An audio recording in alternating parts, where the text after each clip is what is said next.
Welcome, everybody. Welcome to our seminar today about understanding the Main Street Lending Program. Please post your questions in the Q&A only. A recording of this webinar and slides will be posted shortly on our community site at realtime.inc.com. Later in the day, we will also be emailing a copy to participants. Briefly about myself, I am the founder and CEO of MultiFunding. We've been working with business owners for over a decade to help them find the best financing solutions to grow and expand. I write regularly on a column on Inc. magazine. I've advised prior administrations as well as the Federal Reserve about the business credit markets. I have a book out on Amazon called The Growth Dilemma, and for my entrepreneurial organization friends out there, I'm a proud member of EO Philadelphia. My lawyers asked me to read some disclaimers. We are in an unprecedented time in history, and the information available to us is changing rapidly. Please refer to our most current presentation for education. The information provided is based upon our best judgment about what we know at this time. However, key questions remain about how to implement this program. MultiFunding LLC does not accept any liability as it relates to the timeliness or content of the information we are sharing today or may share in the future, and we are under no legal duty to update any such information or recommendations. We encourage you to check with your attorneys, CPAs, and financial advisors for additional insights. Have you taken this time to think about what is next for your business and what the future looks like to reimagine your business? This is the time to be preparing for battle. And in preparing for a battle, we need our strategy. Are we going to pivot 5%, 50%, or 90%? What will our team look like going forward? And what ammunition will we need to go to the battle? Ammunition is, in this instance, cash, and we need ammunition for both offensive and defensive needs. How much cash will be required to get your business back on a stable footing? What is the best case and the worst case scenario? And where will the cash come from, and how much are you willing to personally risk? And what does your future look like? And what opportunities do you want to consider? This is the context I want to talk to you about the Main Street Lending Program today. It is part of the CARES Act and has $600 billion allocated towards it. It is in effect until September 30th, 2020, and it is comprised of 3 facilities, a new, a priority, and expanded. It is important to have some context. Main Street Lending is not an entitlement program like PPP. This will not be offered on every corner of bank across America. If your business has been badly hit by COVID-19, your best chance for a Main Street loan will be through your existing bank, assuming they are doing the program. It is unlikely, if your business has been badly hit, that a new bank will give you a Main Street loan. And if you plan to use a Main Street loan to expand and grow, more banks will be open to you. Currently, the program is only available through banks, savings associations, and credit unions who are participating. And as of what we know, there are approximately 200 lenders who have signed up for the program so far. To be eligible, you must be established prior to March 13, 2020. If your business has more than 15,000 employees or 2019 annual revenue of $5 billion, you're too big, and you must be created or organized in the United States under the laws of the United States with the majority of your operations in the United States. The eligibility test for the US is that you have to have greater than 50% of your assets in the United States, annual net income generated in the United States, annual net operating revenues generated in the United States, and your consolidated operating expenses are generated in the United States. Subsidiaries of foreign companies that are US-based are entitled to apply for the program, but they must attest that none of the money will move upwards in their food chain. Eligible businesses to participate are partnerships, LLCs, corporations, associations, trusts, cooperatives, joint ventures with no more than 49% participation by foreign business entities or tribal business concerns. As of right now, nonprofits are not eligible to participate, but the Federal Reserve is working on that. Ineligible borrowers include developers and landlords, and there are certain speculative other industries that are also not considered eligible. As an example, private equity companies are not eligible to participate in the program. An affiliated group of companies can participate in only one Main Street facility. The affiliated groups cannot exceed the maximum loan amount for that facility. Now let's dig in and start talking about the facilities. The first two are the new and the priority. They share some commonalities. They are secured or unsecured term loans. They have a 5-year maturity. Principal payments are deferred for 2 years and interest payments are deferred for 1 year. The unpaid interest will be capitalized. Principal payments of 15% are due at the end of year 3, 15% at the end of year 4, and 70% at the end of year 5. They are priced at an adjustable rate of LIBOR plus 3%. So you can estimate to approximately pay right now 3.25% for these loans. Prepayment is permitted without penalty, and the initiation fees of the kick-in to start are 1 to 2%. The new facilities can be between $250 to $35 million. This is how you calculate how much yours could be. So to take an example in row 3, a company with 2019 EBITDA of $500,000. The maximum new loan facility they could get would be $2 million. But if that company already had existing debt of $1.5 million, their potential new money would be $500,000. If that same company had $500,000 of debt in row 1, their potential new facility loan could be $1.5 million. What is important if you have existing lenders and you're getting a new facility is that in case of bankruptcy, your current lenders have to agree to share rights with the new lenders. But in the normal course of business, the rights don't matter. The loan can be secured or unsecured depending on what works out with your banks. And you are allowed to take future loans in the future as long as they do not interfere with the rights of your new lender. The priority facilities are bigger. They're between $250,000, but these can go as big as $50 million. Let's take the company who was looking for a priority loan facility. That same company that we just discussed with $500,000 of 2019 EBITDA, the largest priority loan facility they could get would be 6 times that, or $3 million. They have existing debt of $1.5 million. Their potential new money is $1.5 million. If that same company in row 1 only had $500,000 worth of existing debt, then their potential new money facility would be $2.5 million.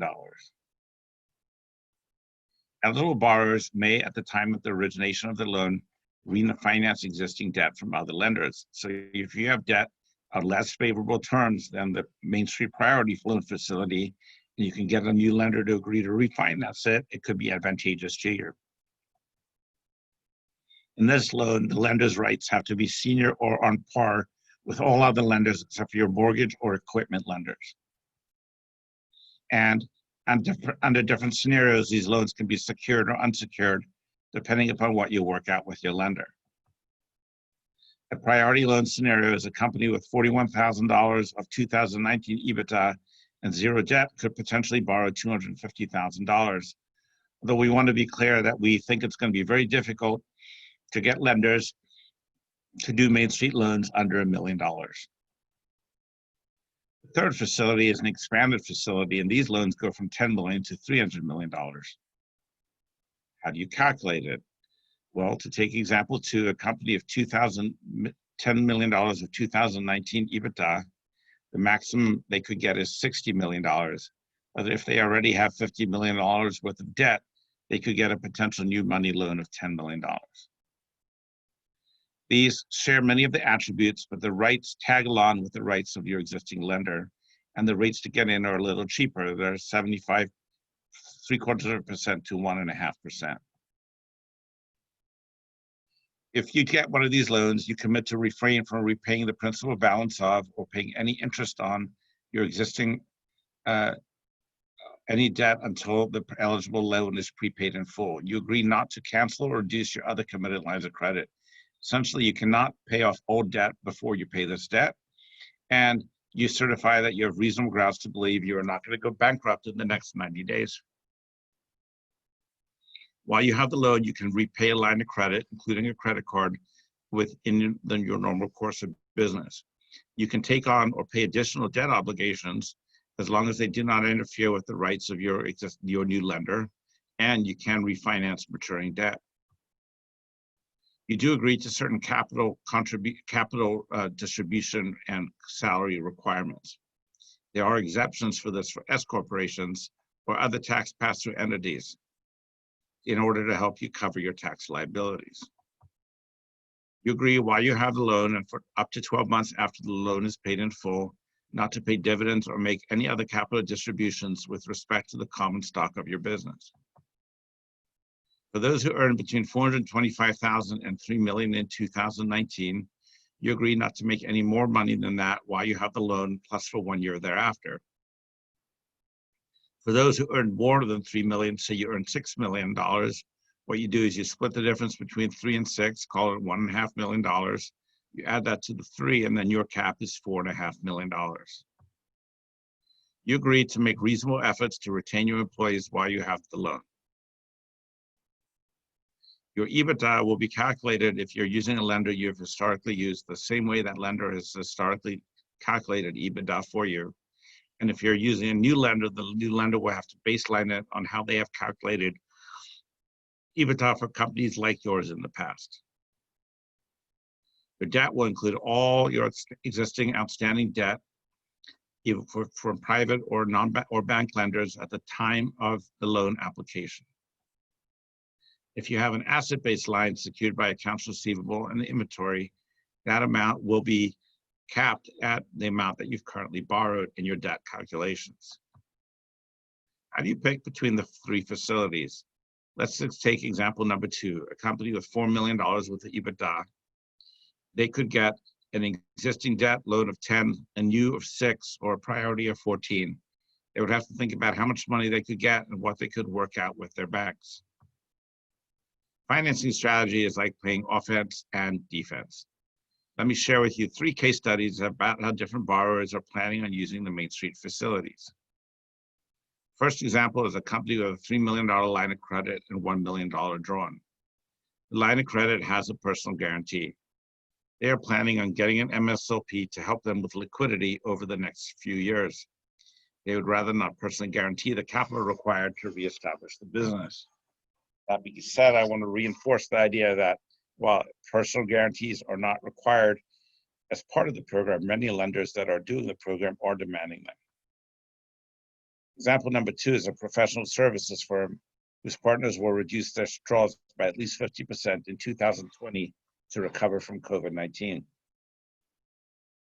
They plan to take an MSLP to spread their income hit over 4 years instead of 1. And the third is a company that is already being approached by several competitors who plan to close shop. They plan to acquire companies at pennies on the dollar and use the MSLP money to help. How much cash will be required to get your business back on a stable footing? What is the best case and worst case scenario? And where will the money come from, and how much are you willing to personally risk? And as you look into the future, what opportunities will your company be looking at, and how are you considering them? That's the end of my prepared remarks for today. And now I'm going to ask the moderator to open up the floor if any of you have any questions. Please share your questions in the Q&A instead of the chat. Thank you. Thank you, Ami. I have a question that was emailed in. I have a client that has about $450K of EBITDA for 2019 and little outstanding debt.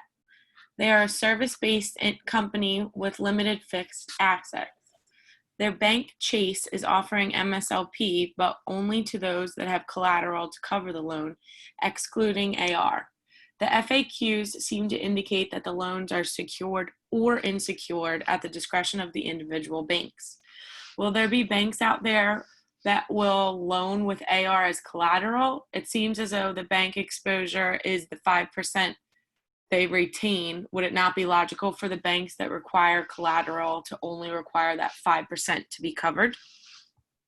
Yeah, every bank is doing this a little bit differently and has their own credit box and credit criteria. And this is not as staple or fixed as, say, the PPP, which was kind of black and white. A lot of banks can set up their own subset of rules, and unless they don't violate the primary rules. So if that scenario does not work well, my advice would be for your client to look for another lender in the area who is doing Main Street. And then in that case, that lender, to get the loan, will probably demand that the client takes over their checking accounts, which is okay. All right, we are up to date with questions. Anyone else have any questions today? Happy to take any questions that anybody has.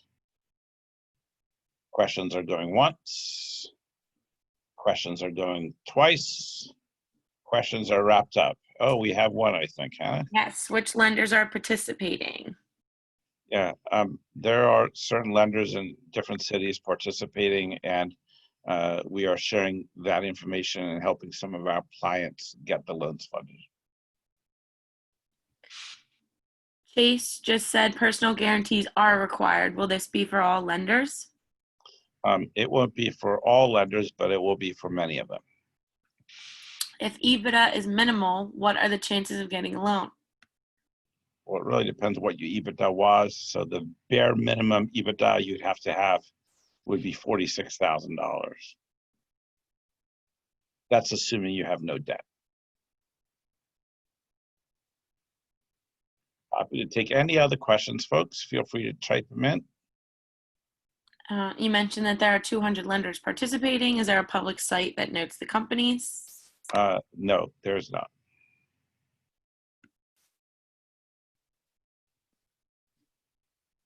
Any other questions? There's not as of right now. Will they put one up? They might, but they haven't done it yet.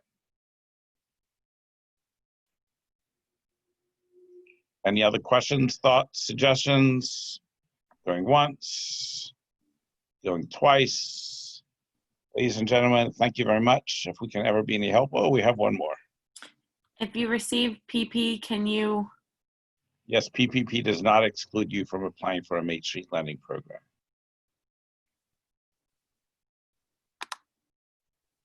Anything else? You're an easy crowd today, folks.